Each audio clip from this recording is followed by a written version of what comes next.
Hi అండి. అందరికీ నమస్తే. నేను మీ శ్రీ కృష్ణ తులసి. అందరూ ఎలా ఉన్నారు? బాగున్నారా? మేము కూడా బాగున్నాం. ఇంక మా ఇంట్లో శ్రీనివాసుని కళ్యాణం చేయించుకున్న సంగతి మీ అందరికీ తెలిసిందే కదా! ఇంక నేను ఒకటే వీడియో పెట్టకుండా ఇన్ని వీడియోలుగా చేయటానికి ఒక కారణం అయితే ఉందన్నమాట. మన ఛానల్ చిన్నది కాబట్టి ఒకే వీడియో లెంత్ ఎక్కువ అవుతుంది. అంటే 30 నిమిషాలు, 40 నిమిషాలు అట్లా వచ్చిందనమాట. అందుకోసం అంత వీడియో అంటే చూడాలంటే మీకు కూడా విసుగ్గా అనిపించిద్ది కదా! అందుకోసం 3 వీడియోలుగా కట్ చేసి పెట్టాననమాట. ఇది పార్ట్ 3. ఇంకో స్వార్థం కూడా ఉంది ఇక్కడ. ఏంటంటే అంటే జీలకర్ర బెల్లం పెట్టడం అంటే మెయిన్ క్లిప్స్ తీసి ఒకే వీడియో చేసి పెట్టొచ్చు. కాకపోతే ఇక్కడ నేను ఆలోచించింది ఏంటంటే ఇది ఎప్పటికైనా సరే నాకు చూసుకోవటానికి గుర్తుగా ఉంటది. ఈ అవకాశం అంటే స్వామివారి కళ్యాణం చేయించుకోవటం అంటే అది మామూలు విషయం కాదు కదా! ఇలాంటి గొప్ప అవకాశం మళ్ళీ వస్తదో రాదో తెలియదు కదా! ఈ అవకాశాన్ని ఎప్పటికి నాకు పదిలంగా గుర్తుండిపోవాలి. నా తర్వాత నా పిల్లలు కూడా చూసుకోవటానికి ఉంటది అన్న ఉద్దేశంతో ప్రతిదీ డీటెయిల్‌గా నేను వీడియో తీయించుకోవడం జరిగింది. అలాగే అప్లోడ్ చేసేటప్పుడు కూడా ఏమీ కట్ చేయకుండా మొత్తం వీడియో పెట్టుకోవాలి.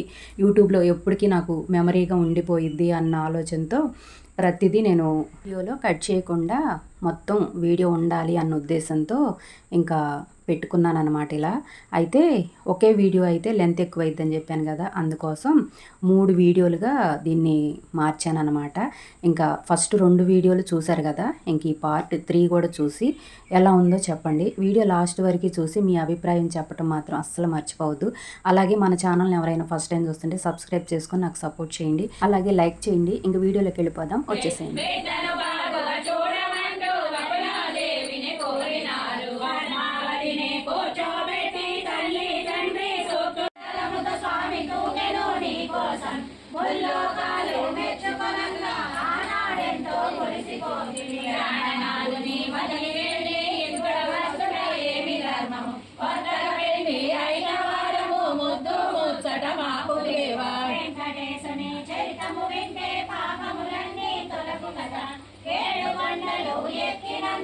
మనసే పరవశముందు కదా లక్ష్మీదేవి పద్మావతితో కయ్యము మాటలు బాగా నేర్చిన దాన ఎంతగడు సరి దానవు నీవు నాగది నీదు వలలో పడెను అయినా వారితో నీవు పరిణయమేలా ఒప్పుకొండి పురుషులకేలా కరువు వచ్చిన నా మగడే నీకు దొరికినాడా వెంకటేశుని చరితము వింటే పాపములన్నీ దొరకు కదా 7 కొండలు ఎక్కిరే పరవశముందు కదా పద్మావతి లక్ష్మీదేవితో కయ్యం స్వామి మదిలో నీవే ఉంటే మరి ఒక దానితో మరిగేలా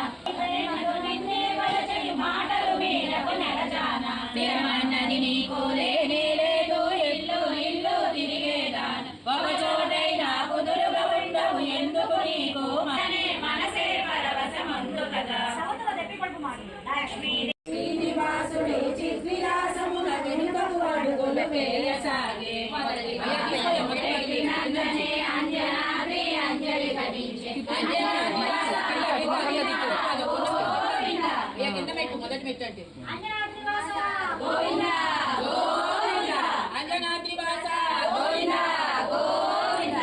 పాదన పెట్టినంతనే ఋషభాది ఎంతో ఆనందించే ఋషభాది వాస గోవింద ఋషభాది వాస గోవింద మూడవ అడుగు వేసినంతనే నీలాద్రి పదములు కడిగే నీలాద్రి వాస గోవింద నీలాద్రి వాస గోవింద నాలుగవ అడుగు వేసినంతనే శేషాద్రి గొడుగు శేషాద్రి వాస గోవింద శేషాద్రి వాస గోవింద ఐదవ అడుగు వేసినంతనే గడాద్రి విద్యామల వీసే గడాద్రి వాస గోవింద గడాద్రి వాస గోవింద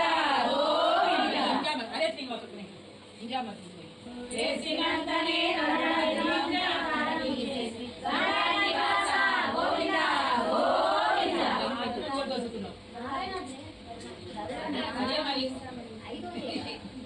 ఐదవ అడుగు వేసినంతనే గడాద్రి విద్యామల వీసే గడాద్రి వాస గోవింద ఆరవ అడుగు వేసినంతనే నారాయణాద్రి గానము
ఏడుకొండలవాడ వెంకటరమణ గోవింద రమణ గోవింద గోవింద రమణ గోవింద గోవింద ఇలాంటి పంపసి లక్ష్మీ పద్మావతి దుఃఖి స్వామివారు సౌతుల పోరుతో శిలారూపుడు ఎలా అయ్యాడు అని చెప్పి నేను వాయిస్ ఇచ్చే కన్నా పాట ద్వారా వింటేనే బాగుండిద్ది అనిపించింది. అందుకే వాయిస్ ఇవ్వలేదు.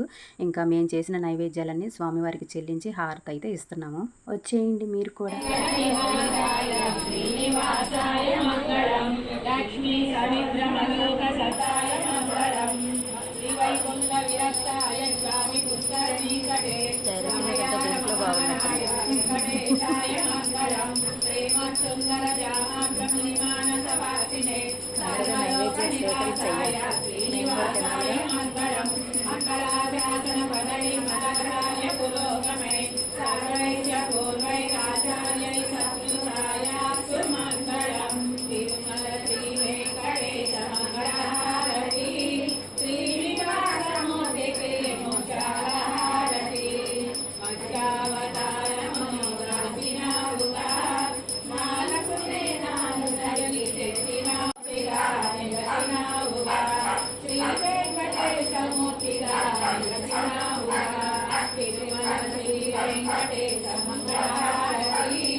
చేసిన నైవేద్యాలు స్వామివారికి చెల్లించి హారతి అయితే ఇచ్చాను.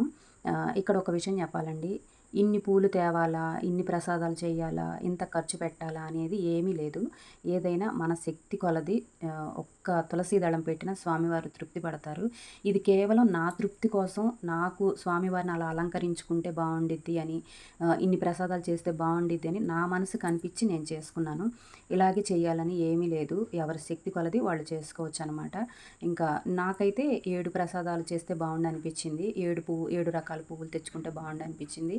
ఇంకా అట్లా నా మనసుకు అనిపించి నేను ఇవన్నీ చేసుకోగలిగాను అనమాట. 7 రకాల పళ్ళు తెచ్చుకొని అట్లా ప్రతిదీ 7 చేసుకోవాలని నాకు అనిపించి నేను చేసుకున్నాను.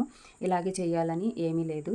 ఏదైనా ఇంకా మనం భక్తిగా చేశాము అనేది ముఖ్యం. నేను ప్రతిసారి ఇదే చెప్తాను కదా, మనం ఎంత భక్తిగా ఎంత శ్రద్ధగా చేశాము అనేది అదే ముఖ్యం అనమాట. మనం కోరుకున్న కోరిక అలాగే స్వామివారి పైన భక్తి నమ్మకం ఉంటే ఇంకా అలాగే ఆ భక్తితో ఒక్క తులసి దళం స్వామివారికి సమర్పించిన ఆయన తృప్తి పడతాడనమాట. శివో మే అస్తు సదాశివం లక్ష్మీం క్షీరసముద్రరాజతనయాం శ్రీరంగదామేశ్వరి దాశీభూత సమస్త దేవ వనితా లోకైక దీపాంకురం హేమన్మంద కటాక్షలబ్ధ విభవ బ్రహ్మేంద్ర గంగాధరం రాం త్రైలోక్య కుటుంబిని సరసిజాం వందే ముకుంద్ర పుష్పం సమర్పయామి. స్వామివారి కళ్యాణము, నైవేద్యాలు చెల్లించడం, హారతి ఇవ్వడం ఇవన్నీ ఇలా జరిగినాయి అనమాట. నాకైతే 2 కళ్ళు సరిపోలేదు. చాలా తృప్తిగా అనిపించింది. ఏ జన్మలో పుణ్యమో మాకు ఇంత అవకాశం దొరికింది అని పదే పదే నా మనసుకు అనిపిస్తుంది అనమాట. చూసే మీ అందరికీ కూడా ఎలా అనిపించింది అనేది నాతో చెప్పండి. అలాగే ఇప్పుడు పూజ అయితే కంప్లీట్ అయింది కదా, కళ్యాణం. ఇంకా స్వామివారికి పవళింపు సేవ కూడా ఉందన్నమాట.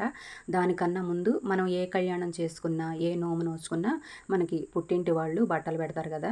ఇంక ఇప్పుడు ఆ కార్యక్రమం అయితే జరగబోతుందన్నమాట. దానికన్నా ముందు మనం పూజ అంతా పూర్తయిన తర్వాత మనం ఏ సంకల్పంతో అయితే ఈ పూజ చేశామో ఆ సంకల్పం, మన కోరిక అనేది స్వామివారికి చెప్పుకొని ఇంకా స్వామివారికి అయితే మేము కోరుకున్న కోరిక అయితే చెప్పుకున్నాము. నా కోరిక తొందరలోనే నెరవేరాలి అని స్వామివారిని కోరుకొని, అలాగే స్వామివారి కొండకొచ్చే భాగ్యాన్ని కూడా కలిగించమని, స్వామివారి దర్శనం చేసుకునే అదృష్టాన్ని కలిగించమని స్వామివారిని అయితే వేడుకున్నాను. స్వామివారికి పూజ చేసుకునే అవకాశం నాకు మళ్ళీ మళ్ళీ దక్కాలని కోరుకుంటున్నా. ఇంకా పూజ అంతా అయిన తర్వాత పుట్టింటి వాళ్ళు బట్టలు పెడతారు కదా, మనం ఏ నోము నోసుకున్నా ఏ పూజ చేసుకున్నా. ఇంక ఇక్కడైతే మా పెద్దన్నయ్య వదిన అయితే బట్టలు పెడుతున్నారు. వాళ్ళు పెట్టిన తర్వాత మా చిన్నన్నయ్య వదిన వాళ్ళు కూడా బట్టలు పెట్టారనమాట. ఇది చేసుకుంటున్నా మా అమ్మ నాన్న చేతుల మీద బట్టలు అందించుకునేవాళ్ళం. ఈసారి ఆ అవకాశం లేకుండా అయిపోయింది. ఎందుకు అనేది కారణం మీ అందరికీ తెలిసిందే కదా. ఇంకా మా అన్నయ్య వాళ్ళు బట్టలు అందించిన తర్వాత నాకు ఎంతో ఇష్టమైన అంటే నాకు ఇష్టం కన్నా నేనంటే చాలా ఇష్టమైన ఒక వ్యక్తిని అయితే ఈ వీడియోలో మీకు పరిచయం చేస్తాను. నేనంటే చాలా ఇష్టం అనమాట. తనకి 5 పిల్లలు ఉన్నారు. అయినా సరే నేనంటే చాలా ఇష్టం. ఎప్పుడు నా పెద్ద కూతురు అని చెప్పిద్ది. ఎవరు అడిగినా సరే మా అమ్మాయి అని చెప్పిద్ది అనమాట. ఎవరు అడిగినా సరే మా అమ్మాయి, అల్లుడు అని చెప్పిద్ది. నేనంటే అంత ఇష్టం అనమాట. ఇంక ఇక్కడ బట్టలు అందిస్తున్నారు కదా, తనే నాకు ఈ ఆంటీ భజనలోనే పరిచయం అయ్యారనమాట. తిరుపతి కోలాటానికి వెళ్ళాము, అక్కడ పరిచయం అయ్యారు. మా ఇద్దరి స్నేహం 9 సంవత్సరాలు 10 సంవత్సరాలు అవుతుంది. అప్పటికి ఇప్పటికి ఇంకా ఒకేలా ఉన్నామన్నమాట, ఎలాంటి తేడా లేకుండా. ఆమె సొంత కూతురులాగా నన్ను ఫీల్ అయ్యిద్ది అనమాట. ఇంకా ఆ ప్రేమ అనేది ఎప్పటికీ అలాగే ఉండాలని కోరుకుంటున్నాను. ఇంక ఇక్కడ మా ఆడపడుచుకి బట్టలు పెట్టాలని చెప్పారు. ఇంకా సమయానికి వాళ్ళు రాలేదు కాబట్టి ఇంకా మా ఆడపడుచు తర్వాత మాకు అన్ని ఆడపిల్ల అంటే హనీయే కాబట్టి ఇంకా హనీకి అయితే బట్టలు అందించాము. ఇంకా మాడపడుచు ఉంటే బాగుండు అని ఈరోజైతే అసలు ఎన్నిసార్లు అనుకున్నాను. ఇంకా హనీకి బట్టలు అందించాము, కానీ కథ మధ్యలో ఎప్పుడూ అందించాము, కానీ నాకు సరిగ్గా గుర్తులేదనమాట. ఇంకా ఏ ఘట్టం జరిగేటప్పుడు అందించాము అనేది నాకు సరిగ్గా గుర్తులేదు. అంటే పూజ జరిగి కూడా దగ్గరగా వారం దాటిపోయింది కదా, ఇంకా నాకు సరిగ్గా గుర్తులేదనమాట. ఇంక ఇప్పుడు చివరిలో యాడ్ చేశాను. స్వామివారి గురించి నాకు తెలిసిన విధంగా అయితే నేను చెప్పాను. జలధరం కృష్ణ వందే జగద్గురుం మందారగం రుక్మిణీకేళి సంయుక్తం పీతాంబర సుశోభితం ఆవాత్త తులసీగంధం కృష్ణం వందే జగద్గురుం గోపికానాంగుచద్వంద్వ కుంకుమాంగిత వక్షసం శ్రీనికే. ఇక్కడ స్వామివారికి పవళింపు సేవ అయితే జరుగుతుంది. పళ్ళు అలాగే పువ్వులు పెట్టామన్నమాట. స్వామివారికి నైవేద్యంగా వెన్న కూడా పెట్టాము. ఇంకా పవళింపు సేవ అది అయిపోయిన తర్వాత ఇంకా హారతి కూడా ఇచ్చామన్నమాట. అయితే ఇక్కడ ఏం జరిగింది అంటే, పూజ మేము స్టార్ట్ చేసేటప్పుడు తులసి మాల లాస్ట్లో పెడదాము అని చెప్పి ఇంకా పక్కన పెట్టారనమాట. ఇంకా ఆ తులసి మాల అయితే ఇప్పుడు పెడుతున్నాము. నాకేమనిపించిందంటే, వెంకటేశ్వర స్వామి ఫోటోకి తులసి మాల వేయలేదు కదా, నాకు అది కొంచెం ఎలితిగా అనిపించింది. ఎందుకంటే ఇంతగా తెచ్చుకున్నాం కదా, మాకైతే అసలు ఇక్కడ తులసి దళాలు అసలు దొరకట్లేదండి. నేను ఒక్క వారం కూడా స్వామివారికి పెట్టలేకపోయాను. ఎప్పుడు మనకి ఇంటి చుట్టూతో మొక్కలు ఉండేవి, అలాంటిది ఈ టైంలోనే మొక్కలు లేవే అనిపించింది. అసలు నాకు తెలిసిన వాళ్ళని కూడా చాలామందిని అడిగాను, నాకు ఎక్కడా దొరకలేదు. ఇంక ఈ 8వ వారం మాత్రం విజయవాడలో పూలు తెప్పించామని చెప్పాను కదా, ఇంకా అక్కడే తులసి మాలలు కూడా తెప్పించామన్నమాట. ఇంక ఫస్ట్లోనే పెడితే బాగుండు అనిపించింది, కానీ వాళ్ళు ఎందుకనో లాస్ట్లో పెడదాం ఉంచు అని చెప్పారు. ఇంకా అదొక్కటి కొంచెం ఎలితిగా అనిపించింది. స్వామివారికి తులసి మాల ఫస్టే పెడితే బాగుండు అనిపించింది అనమాట. ఇంకా స్వామివారికి పవళింపు సేవ అయిపోయిన తర్వాత ఇక్కడ పళ్ళు, పాలు అలాగే పువ్వులు, వెన్న నైవేద్యం పెట్టాం కదా, ఇంకా అవన్నీ చెల్లిస్తూ ఉన్నాం అనమాట. ఇక్కడ స్వామివారికి మనం ఏమి సమర్పించినా సరే దాంట్లో ఒక్క తులసి దళం అన్నా పెట్టాలి, అప్పుడే ఆయన తృప్తి పడతాడంట. ఇంకా మేము చేసిన నైవేద్యాల్లో ఏదైనా సరే ఇంకా తులసి దళం పెట్టి సమర్పించాము. ఇంక ఇక్కడ పాలు పళ్ళు అన్నీ సమర్పించినాక స్వామివారికి అయితే హారతిస్తున్నాము. ఇంకా పవళింపు సేవ జరుగుతూ ఉందన్నమాట. చూద్దాం, వచ్చేసేయండి. కళ్యాణనిలయాయ మహాత్మనే శ్రీమతే వేదవేద్యాయ వాసుదేవాయ మంగళం మహాగజేంద్రప్రాణాపహారిణే యశోదానందనాయ వాసుదేవాయ మంగళం రుక్మిణీ ప్రాణనాదాయ సత్యభామరతాయ చ గోపీహృదయచోరాయ వాసుదేవాయ మంగళం ఆర్ధసందనభూషాయ గీతాశాస్త్రప్రదాయ చ భీష్మద్ముక్తిప్రదాయాస్తు వాసుదేవాయ మంగళం రుక్మిణీ సత్యభామాభ్యం సహితాయ మహాత్మనే గోపి గోపసేవ్యాయ వాసుదేవాయ మంగళం గోవర్ధనాచలోదత్రే గురాయణ కౌబంధులాటలాడుచు సతులతో సరసంబులాడుచుండ నును సిగ్గులకబోయు తల్లులను కాంచుటయ మా భాగ్యము అతి మేలు మంగమ్మలో అటుపక్క పద్మావతి తోడను ఇరువురి సతుల నడుమ పవళింపు వలపు వర్షింపగా